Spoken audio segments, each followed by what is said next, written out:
Thank you, President Officer.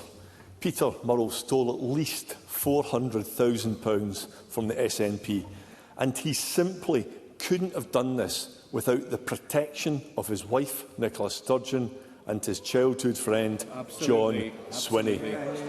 During this crime spree, the SNP was in receipt of more than £10 million of taxpayers' money. I don't know if Stephen Flynn's cheering me on or heckling me. He's probably cheering me on, keeping his eye on the prize.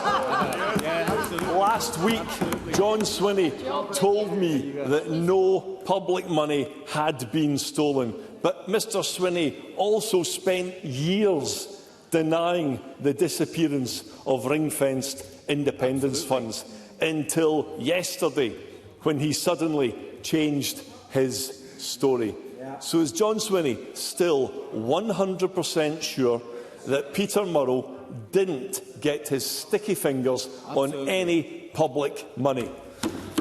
First Minister. I stand by the comments that I made last week to Russell Findlay. He may have noticed a quote from the Electoral Commission last week, who said that the SNP receive policy development grants as set out in law. Parties have to report on their use of the grant and have that grant expenditure independently audited. The Commission checks carefully that the grant is spent correctly. The SNP have provided those audits. We've checked them and we've seen no evidence of misuse of policy development grant funds. If there is evidence of any misuse, the Commission will take appropriate action to safeguard public money. Now, those are the words of the Independent Electoral Commission. The police have carried out an extensive investigation and have found nothing to substantiate the abuse that has come from Russell Findlay today. And all I would say to Russell Findlay, as he's complaining about Stephen Flynn barracking him, and he's just barracking me. So I suggest that Mr Findlay should learn some lessons from what he's gone on about in his contributions. But let me just say this to Russell Findlay. Russell Findlay has spent years coming here, abusing me, denigrating... Excuse me, let's hear the First Minister respond. And Mr Russell, you shouldn't heckle a question you yourself have asked when someone's trying to answer it.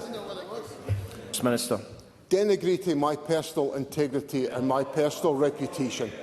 And I would just point Mr Findlay to the outcome of the election, where the people of my constituency had the opportunity to reject me, having listened to everything that Russell Findlay and everything that his sidekick piled out about me in my constituency, and the Conservatives took another hammering in Perthshire North, not for the first time, for the 7th time in this Parliament. So people don't listen to Russell Findlay and the Tories.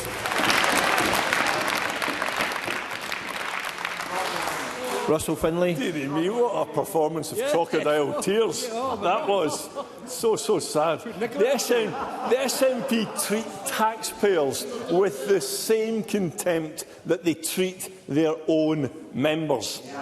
Former accountant Alistair Cameron joined the SNP in the 1960s, before half of that lot were even born, and he donated money for years to your party. He passed away a few months ago at the age of 89. His daughter Susan told me this morning that he would have felt not only betrayed by Peter Murrell's theft, but betrayed by those who didn't stop Peter Murrell, who facilitated and enabled his crime spree. And John Swinney has spent years defending every single indefensible SNP scandal, but all he has in response to the seedy crime spree is angry, fake deflection. John Swinney and Nicola Sturgeon's complex web of stories are You have a question, unravelling. please. Does John Swinney not realise that his leadership is also unravelling because of his central role in this scandal? Your fingerprints are all over it. First Minister.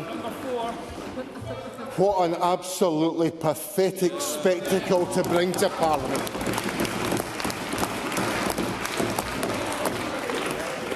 My leadership was on the line on the general election on the 7th of May, it was paraded by every one of my political rivals. Mr Sawar, Mr Findlay, week after week, questioning my integrity, so it was on the line. And the people of Scotland sent me in here to lead this country, to lead this government. I lead it with privilege and with pride, and I'll always serve the people of Scotland. And Mr Sawar and Mr Findlay will always remain on the back benches, sent out there with a ringing message from the people of Scotland. They're not listening to either of them.